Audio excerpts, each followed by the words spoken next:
বৃষ্টির মধ্যে এসে দেখি এখানে বলা হচ্ছে দাড়িপাল্লার প্রতীকের স্লোগান, কিন্তু সবার মাথায় দেখি একটা করে চেয়ার, কারণ উপর থেকে বৃষ্টি পড়ছে। এই জন্য এখন আল্লাহ তাআলা রহম করেছেন, চেয়ার এখন আমাদের কোমরের নিচে চলে গেছে, এখন আর মাথার উপরে নেই। আল্লাহ রাব্বুল আলামিন আমাদের সবাইকে দেশের জন্য, মানুষের জন্য, আল্লাহর জন্য, আল্লাহর দ্বীনের জন্য, মানবতার জন্য, দেশের জন্য, বিদেশের জন্য, মানবতার যেখানে এই দুঃখে দুঃখে মরছে সবার জন্য আমরা যাতে কাজ করতে পারি সেই তৌফিক আল্লাহ আমাদেরকে দান।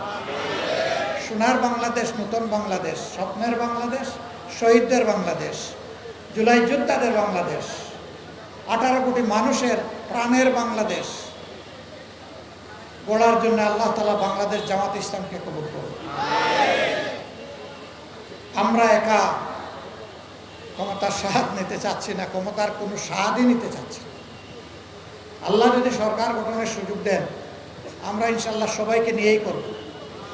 এমনকি নির্বাচনে যারা আমাদের বিরোধিতা করবে তাদেরকেও বলবো, আসুন এই মূলনীতির ভিত্তিতে আমরা দেশ থেকে দুর্নীতি নির্মূল করে একটা সুন্দর বাংলাদেশ, দুর্নীতিমুক্ত বাংলাদেশ গড়তে চাই। আপনারাও আসুন যদি এই নীতির সাথে আপনারা একমত হন। যারাই একমত হবেন তাদের ধর্ম কি, দল কি আমরা দেখব না, তাদেরকে সম্মানের সাথে বুকে ধারণ করে একসাথে সরকার গঠন করা হবে এবং সম্মিলিত সরকার পরিচালনা করা হবে ইনশাআল্লাহ।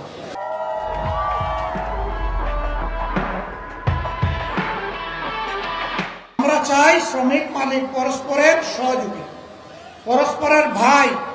আমরা এই সহমর্মিতা, সহযোগিতার ভাবটাই আমরা এখানে স্থির করতে চাই। কিন্তু আফসোস, যুগের পর যুগ বিভিন্ন শ্রমিক সংগঠন আমাদের শ্রমিক ভাইদের অধিকারকে বিক্রি করে নিজেরা লাভবান হয়েছে। শ্রমিকদের ন্যায্য কোনো দাবি তারা আদায় করে নাই। শ্রমিকরা পথে পথে কষ্ট করেছে, জীবন দিয়েছে, পঙ্গু হয়েছে, চাকরি হারা হয়েছে, লাভবান হয়েছেন নেতারা।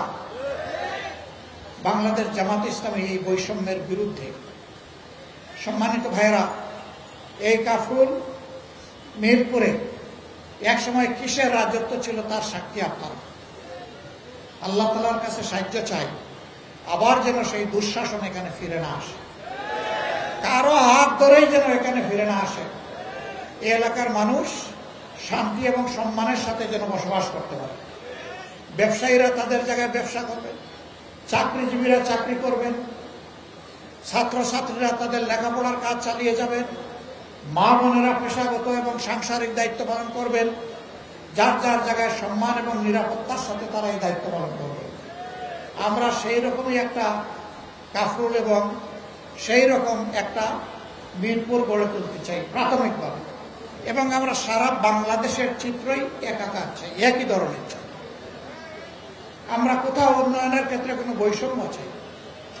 এই কাফরুল এবং মিরপুরে কোনো খেলার মাঠ নাই, পার্ক নাই, সাঁতার শেখার জন্য সুইমিং পুল নাই, রাস্তাঘাটগুলো পর্যাপ্ত নয়, অপর্যাপ্ত। যা আছে কিছু কিছু জায়গায়, বেশ কিছু জায়গায় ভাঙা ছোড়া, ড্রেনগুলা খোলা, ময়লা, দুর্গন্ধযুক্ত। এটা শুধু মিরপুরের কাফরুলের দৃশ্য না, এটা আমাদের আধুনিক তিলোত্তমা ঢাকার দৃশ্য। আপনি ঘর থেকে বের হয়েছেন, হয় আপনার নাক দুর্গন্ধ প্রুফ হয়ে গেছে, অথবা নাক চেপে আপনাকে রাস্তা অতিক্রম করতে হবে। এর পাশাপাশি ছিনতাইকারী, চোর, ডাকাতদের, বাটপারদের হাতে আপনাকে পড়তে হবে। আমরা এই সকল যন্ত্রণা থেকে সমাজকে মুক্তির জন্য লড়াই করতে চাই ইনশাআল্লাহ। আমরা সমাজে যারা অপকর্মে লিপ্ত, দুর্নীতিতে লিপ্ত, চাঁদাবাজিতে লিপ্ত, তাদেরকে একটা সিম্পল মেসেজ দিতে চাই। এই সব অপকর্মের বিরুদ্ধে লড়াই আমরা শুরু করেছি, এগুলা খতম না করে আমরা বিশ্রাম নেব। আমরা থামবো না ইনশাআল্লাহ। মাঝপথে থামার কোনো প্রশ্নই আসে না। সব কিছুকে গ্রাউন্ড লেভেলে নামিয়ে না আনা পর্যন্ত আমাদের লড়াই অব্যাহত থাকবে।